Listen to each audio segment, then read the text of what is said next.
Our economy was US dollars 3.9 billion in 1986. It is now US dollars 55 billion. It has been growing at the rate of 6.3% per year for the last 38 years. We are now a lower middle income country with the GDP per capita of US dollars 1,154. Therefore, the groups that have been misinforming the public recently about the parasitic agencies that we are rationalizing, especially coffee, are a disgrace to the country. I even feel embarrassed to participate in the controversy. Mpura n'okuswala eggwanga lyonna okubeerawo boogala ku bitaliimu mwanyi.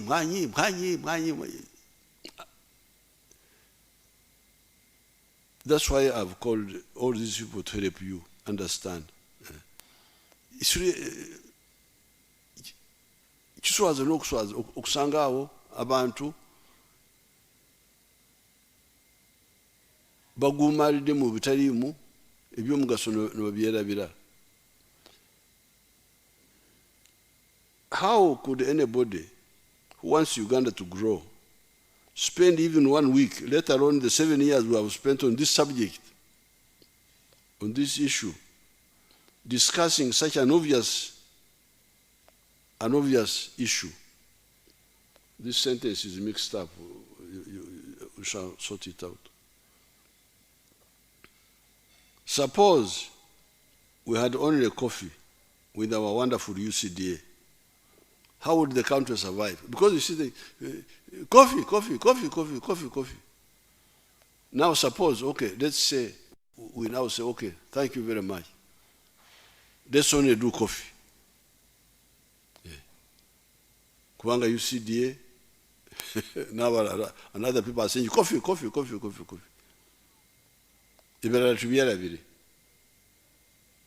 We only do coffee. Now, suppose we did that. How could the country survive? With a population of 46 million, each person needs 2,000 calories per day. Kuwango abasayansi basobola okubala petrol y'omubiri gye gwetaaga peteroli in the form of calories, baziyita calories mu luzungu, eziva mu mmere, coming from food. And they are saying that another person needs 2,000 calories per day.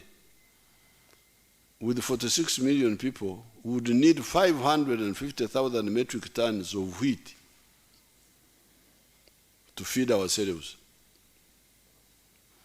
This would cost, okulya kwokka emigati engano would cost US dollars 380 million per year imported from outside. This is just eating. How about clothing?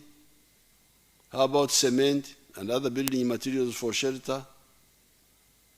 Moreover, Uganda is not like Japan or South Korea or those countries where the main and sometimes the only resource is a skilled population that they use to manufacture cars, etc. Uganda has both the human resource and the natural resource. We shall use them to create prosperity for our people. So therefore, while some of the people, the colonialists, we are talking about coffee, cotton, and copper, and tea, tobacco, and tourism. For us, we are talking about 60 efforts. We are talking about 60 products, bananas, cocoa, milk, beef, maize, cassava. Cassava is going to be a very big money earner. It's already becoming one. sugar cane. We are talking about all those. Then we are talking about the industrial products. We are not including the industrial products, cement, what. We are talking about a full economy, not a partial economy. These side agencies, UNRWA, UCDA, DDA, etc., were a temporary measure. Were temporary measures that I accepted at the beginning of our government, mainly because of the low pay for our public servants and their low enthusiasm and motivation for work. The logic was that for particular projects, in order to ensure implementation, create a side group outside the public service, pay them well, and facilitate them well, so that the project is implemented. It was tied to particular effort. I did not fully accept this logic, but I also did not oppose it, because we had much more serious problems at that time. We, the FRONASA, NRA, NRM, always work for patriotism, not for money. And indeed, other Ugandans do the same. The research scientists at Kawanda, Chituza, Sereri, etc., and the leaders have been working for low salaries for most of this time. Baliwano, I've called some of the research people.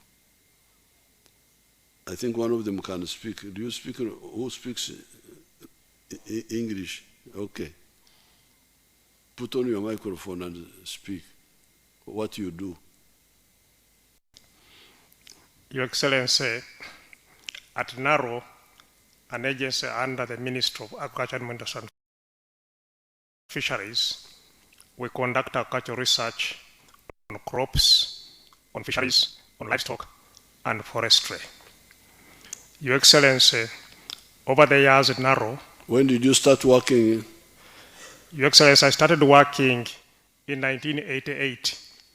At that time, the research wing was under the ministry. And then in 1992, when NARO was established, I was moved from the ministry to NARO. And I've been able to get up in the ranks, and today I'm the Director General for NARO. Your Excellency, over the years, NARO has been able to develop over 1,000 different crop varieties. So most of the food we eat in this country, Your Excellency, is developed by the scientists under NARO. Your Excellency, specifically to coffee. In 1991, you remember very well, Dr. Israel Kibirige Sebunya was able to promote the then 8 colonial coffee varieties, what we called colonial coffee. And these were promoted.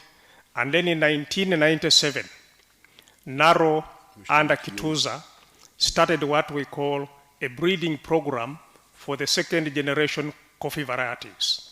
Your Excellency, I'm glad to report to you that in a space of 1997 to 1913, NARO has been able to develop a total of 10 coffee Robusta varieties, what we call KR1, KR up to KR10. K stands for Kituza, R stands for Robusta. Your Excellency, we have now also been able now to start a breeding pipeline for also Arabica coffee. I'm glad to report to you, Your Excellency, that previously we have been able to release also 3 Arabica coffee varieties. We now have a pipeline for Robusta coffee and a pipeline for Arabica coffee. And we have near promising varieties, 5 of them for Robusta, and near promising other varieties, 3 for Arabica coffee. Okay, thank you. Now, are you under UCDA? Your Excellency, because some people have been saying, no UCDA, no coffee. Now, are you under UCDA? Yes, we are under the ministry, we are not under UCDA. Now, how much money were you earning in 1988? How much salary? Your Excellency, when I joined service, my first salary was 2,824. When I first joined service in the ministry, it was 2,000 shillings, 2,824. When I moved to Narrow, my first salary was 150,000. 150,000. Your Excellency, I'm glad to report to you that at the moment the entry salary in Narrow is 6.5 million. No, but you continue getting the low salaries until when? When did we start enhancing? Your Excellency, we started to get an enhancement in the year 2004. Okay. 2004. So and Your Excellency, when you visited us during the World Food Day at Rwebitaba in 2016, is when you enhanced our salary in 2016. You again enhanced our salaries in 2018. Yes. You further again enhanced our salaries in 2022. Thank you. We are very grateful, Your Excellency. So you can, you see the real people who help us with all these crops are these ones.